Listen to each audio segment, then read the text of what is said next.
Okay, the Technology Committee is called to order. Councilmember Buscaino has another appointment. He's already left. Okay. I already lost it. Okay. All right. As I was saying, he has another appointment. And I have to leave at 1:30, so perhaps we can do our business expeditiously, but completely and well. Either way, Sheila, would you like to add me so I can go? I would love to That way, add if you you. do have to leave, we can continue. Thank you very much. All right, you're added to the committee. I'm Thank you. not even certain what the It worked. technique is for That was it. that. That's what we usually do. Okay, so for the agenda item 1, we have a presentation? Yes. Yes, ma'am. Please. Good afternoon. With this item, staff is seeking board approval to adopt a resolution to recognize funds and accept the terms and conditions for this year's Moyer program and issue 2 program announcements, one for the general Moyer program and one for the soon provision. Okay, this is an item that requires approval. Do you want a full presentation of the item, or have you I don't generally think looked at it? I don't need a full presentation. I'll move the staff recommendation on this. I have a motion and a second on the staff recommendation. Is there any questions or comments by the members? Any public testimony requested on item number 1? All right, do we need a roll call because it's an approval? Yes. All right, let's have a roll call on the motion on item number 1. Supervisor Kuehl, Aye. Mayor Pro Tem McCallum, Yes. Councilmember Mitchell, Yes. motion passes 3 ayes. Ms. White, thank you very much. Councilmember Benoit, Thank you. we've added my, I'm I've been added, sorry. sorry. Been added. Sorry. Yeah. Mayor Benoit? Aye. Thank you. Motion passes 4 ayes. Thank you. Let us move to item 2. Mr. Berry, go ahead. Good afternoon. I'm going to give a quick overview You of can the take a few more minutes with this one. Okay. I was trying to follow that. Move approval. I better sit more comfortably then. Yeah. So I'll give an overview of a project that we've been working on and coordinating very closely with the California Air Resources Board on heavy-duty engines that will meet or expected to meet the same 0.02 gram per brake horsepower hour that natural gas engines have already accomplished. Just as a very brief background, about 4 years ago or 3.5 years ago, CARB, or the California Air Resources Board, started funding projects on a 3-stage program, starting with a smaller 13-liter engine and transitioning from stage 1. Stage 2 briefly was to cover some low load conditions on that same 13-liter engine. And then stage 3 was a project that staff brought to the Technology Committee a couple of months ago for approval on a 15-liter engine that would be more suitable for long-haul travel. This particular project today is really focused on that stage 1. When they developed the initial CARB-funded project on that 13-liter engine, they found success using a host of different after-treatment technologies.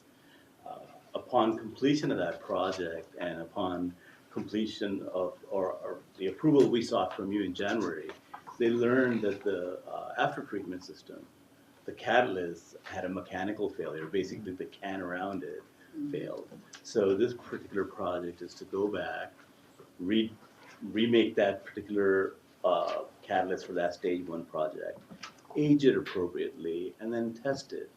And what staff feels is it'll be a really strong project to get that understanding on how that catalyst performs after aging and under different conditions.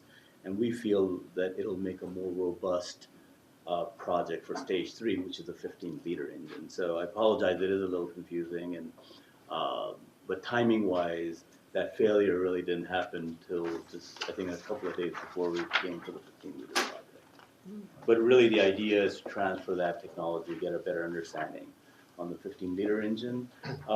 This particular slide just summarizes that we the South Coast under Clean Fuels Fund have been requested to contribute about 23%, and about 17% is contributed by the Manufacturer of Emission Control Equipment Association, which is basically the catalyst system.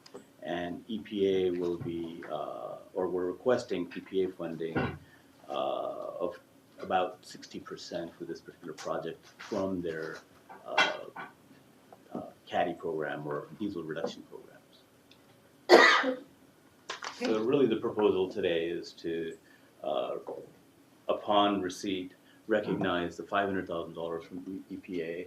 The remainder $210,000 will be used for other diesel reduction projects, and then also to execute a contract with Southwest Research for this after treatment project that I went over. And with that, if I can answer any questions. Questions from the members? I have, I'm sorry, Judy. Thank you, Chairman. The other 210,000 is for other diesel projects. Diesel reduction. Diesel reduction, okay, just wanted to clarify that, thank you. That's all, Madam Chair. I have two questions. What happens to, or what might happen to our approved stage 3 funds if the EPA funds are not secured? That project is independent. Okay. However, the tie-in is we would have to then repeat some of the aging process and some of the understandings on what happens after 1,000 hours of operation on that catalyst.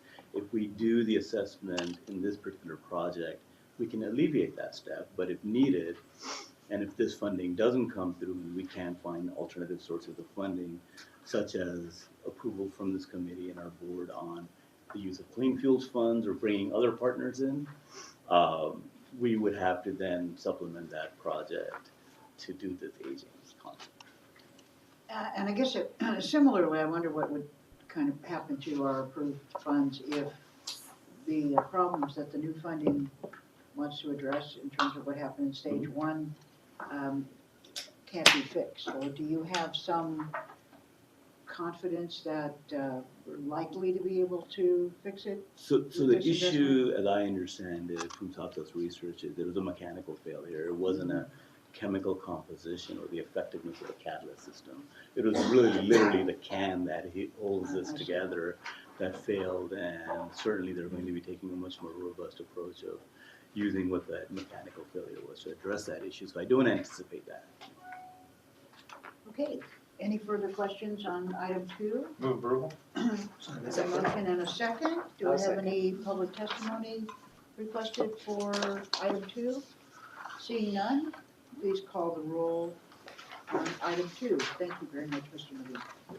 Mayor Pro Tem Benoit, Aye. Supervisor Kuehl, Aye. Mayor Pro Tem McCollum, Yes. Councilmember Mitchell, Yes, motion passes 4 ayes. All right, thank you very much. That brings us then to item 3. Mr. Cho, do you want to present? Okay, thank you.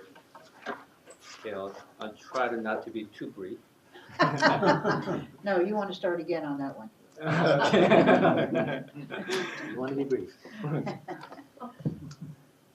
Okay, thank you. Okay, this item is to recognize the recent CEC award that we have won, and also execute contracts to demonstrate zero and near zero emission dredge trucks and cargo handling equipment. Just to provide a brief background first, it's last November, CEC released a grant funding opportunity for projects to demonstrate advanced freight transportation technologies at the California seaport. Total funding available was $27 million, and eligible vehicles included zero and near zero emission dredge trucks and cargo handling equipment such as yard hostlers and top picks. In preparation for our proposal, staff coordinated with the local Port of LA and Long Beach to ensure that our proposals complement each other and do not overlap in terms of technologies or as well as technology providers to the extent possible. On February 22nd, SCAQMD staff were notified by CEC that our proposal had been selected for a $10 million award, which is the full amount we requested in our proposal. The proposal covered 3 different technologies for demonstration. First one is to repower drayage trucks with the near zero 12-liter natural gas engine that was developed by Cummins Westport. And second one is to develop a battery electric top handler. And third is to develop both battery electric and plug-in hybrid electric drayage trucks for demonstration. It is also worth noting that both, in addition to SCAQMD, both Port of LA and Long Beach have also won an award from CEC, rounding out the remaining 2 awards from under this solicitation, which was a clean sweep for the South Coast Air Basin.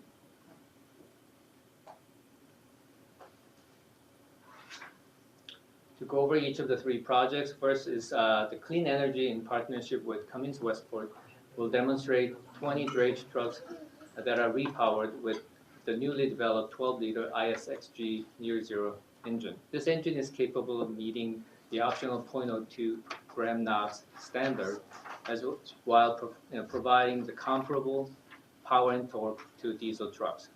So to prove its performance and capability, in this project, Clean Energy will work with local fleets to deploy repower trucks in various drayage operations, including both near dock local operations as well as regional longer haul operations to Inland Empire, including transporting some of the heavy produced cargoes over the Grapevine to Central Valley and Bakersfield warehouses. Also, by having these trucks deployed in real-world drayage service for a duration of at least 12 months, this project will help us to evaluate if the engine is reliable enough to support a demanding drayage duty cycles in a real-world environment for a longer period. Finally, in this project, the trucks will be fueled with renewable natural gas to be provided by Clean Energy. And by estimations, by using renewable natural gas, these trucks can actually achieve up to as much as 80% in reduction of greenhouse gases, depending on the feedstock sources. Brian, do they weigh any more? These, using this technology, do the trucks weigh any more? For these trucks, Yes. They do. Yes. okay, yeah, I mean, compared to diesel, Yes. yeah, it's a little bit, yeah, but it's not a hybrid, so it's not, the weight is not going to be a big factor. Thank you. Okay. And yeah, this engine is expected to be certified by late 2017 or early 2018 by the CARB. The battery electric top handlers. The top handlers, if you're not familiar, these are used to move and stack cargo containers at the terminals, like the one you see in the picture on the right side. And the top handlers as a group represents one of the highest emission sources for NOx at the ports, accounting for about 40% of NOx emissions from cargo handling equipment at the San Pedro Bay Port combined. So in this project, Hyster Yale Group, a global leader in large forklifts and container handler market, will develop and demonstrate a battery electric top handler with 40 to 50 ton capacity at the APN terminal in Port of Los Angeles. One of the concerns always the terminal operators raise about the electric top handlers and frankly other cargo handling equipment is that the battery alone, or the battery even with a full charge overnight, may not be sufficient to last a full day of operation, which is basically 16 hours consisting of 2 8-hour shifts. So in order to address this concern, Hyster is teaming up with Wave, a leader in induction charging solutions for medium and heavy duty vehicles in the United States, to develop a wireless charging system to support a full day of operations by providing opportunity charging during the breaks, so, which lasts somewhere between half an hour to an hour at a time. So with 250 kilowatt power rating, this proposed wireless charging system should be powerful enough to provide sufficient replenishing of power charges for the batteries with the opportunity charging during the break without having a sideline for a long period of time for recharging. How does a wireless charging system work? It's basically using the electromagnetic field. So you have a charging plate, which sends the magnetic energy through the electric magnetic field built to the receiver plate, and it converts it into electricity. So the air gap, what they call air gap between the two plates, about somewhere between 8 to 10 inches. And right now, the Wave has already demonstrated a new system that provides 250 kilowatt power rating for the Antelope Valley e-buses. And that's the system they will be deploying for this project as well. Inductive charging. So what's the effective range of the recharging? It's not as if they're driving around recharging all the time. No, They drive over the plate, right? right, so And then they're it charges. they'll park it over the basically Park it there, designated yeah. area Yeah. where they have installed the charging plate. So instead of basically trying to having the driver get out and hook it up, all they have to do is actually park it over a designated area. And for the break time of like a half an hour with 250 kilowatt and the battery is about 360, you can see actually you can replenish most, top it off, plenty of time for the battery, for the vehicle to operate the remainder of the shift. A couple of concerns I've seen that were raised at LA Metro on one of the subcommittees I'm on there is that the inductive plates have to be lined up perfectly. Right. It's almost more of a pain than just plugging it in. If you're already going to be stopping and get out of the vehicle anyways, I mean, it makes sense if you're not getting out of the vehicle, but if this is someone getting off the vehicle to go take a lunch break or a bathroom break, they're getting off, they're stepping off the vehicle anyways. Why go to all that infrastructure and everything else to go to inductive charging when a plug works? And there's less electricity loss. It's just, I don't know, to me, it seems like you're overthinking a problem that they're already getting off the truck, plug it in. So that's just my That's a simple good take. point. I think just, if I may, one of the reasons that HISER is basically thinking about developing this system is because there's a union rule at the Port of LA that makes the whole So you need an electrician to come out to plug it in? Makes it Got a it. more complex issue, to say the least, so. Okay. It's also good to participate, I think, in developing and improving the technology because, we may be able to be driving along, pull off the road, drive over a plate and take off again in our own cars in a Right, few yeah. years. And I think that's probably going to be Yeah. because you'll, keep putting up these one car at a time plug in the garage while you're here all day. So it helps with developing, I Sure. think, the technology too. And then It's a secondary matter. one other question on these, is the reason why they're the biggest output currently of pollution, are these all off-road vehicles with almost no pollution controls at all? Is that what's causing that, or?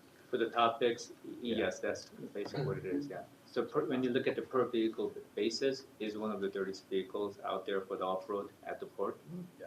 So, So do we have to measure other kinds of performance in the testing of this? Because there will always be some, this isn't working as good as my gas burning thing. yeah, I mean, of course, we'll be actually evaluating the efficiency of the system itself compared to, let's say, the diesel Right. vehicles, and to see, in terms of energy efficiency and fuel efficiency wise, how it operates. But mostly, I think it's more with the capability and reliability over a 12-month period in actual real world operations, rather than just a showpiece for 1 week. Right. This is actually day in, day out, for 16 hours a day, and we're gonna learn a lot. Actually, we have learned a lot from also having the electric drayage truck operating in real world operation for over the last 1.5 year period, and there's a lot of lessons to be learned. Okay. So, moving on. The third and final project that to be funded with the grant is the battery electric and plug-in hybrid electric drayage truck demonstration. And the Velocity Vehicle Group owns one of the largest Freightliner truck dealership on the West Coast, and it will be demonstrating a total of 4 electric drayage trucks, consisting of 1 battery electric and 3 plug-in hybrid electric trucks. The battery electric truck will have a range of 100 miles, which is no different than, let's say, TransPowered and other electric trucks, and will be used mostly in the near dock and local operations. And the hybrid electric trucks with about 250 plus miles per filling will be used in all wider range of drayage routes, including the base delivery runs to inland empires. And also these plug-in hybrid electric dray trucks will have up to 35 miles in all-electric range to provide zero-emission operations in sensitive zones in and around the ports. In this project, Efficient Drivetrains, a leader in the high-efficiency advanced electric drivetrains, will develop all the 4 demonstration trucks in collaboration with Freightliner trucks. The goal of this project is ultimately to design both electric and hybrid electric platforms for heavy-duty vehicles that are cost competitive, as well as that be readily to be serviced by local dealerships with industry standard warranties and service packages. Quick question on those, it's just I don't see it on the diagram, sorry. Is there regenerative braking on those as well? Yes, they Okay. both have regenerative braking capability. Great.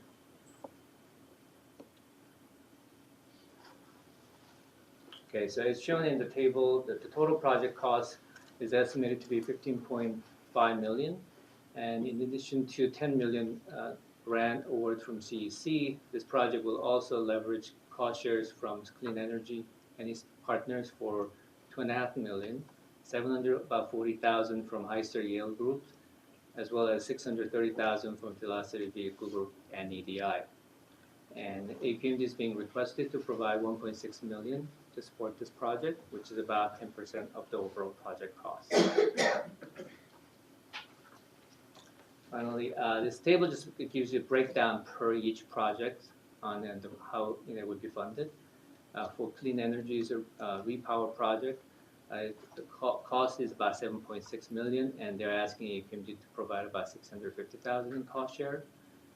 3.6 million for the Heiser Yale's Topic electrification project, and they're requesting 367,000 to support the project. Finally, the Velocity Vehicle Group is asking 580,000 from AQMD to support their plug-in dray truck and electric dray truck demonstration.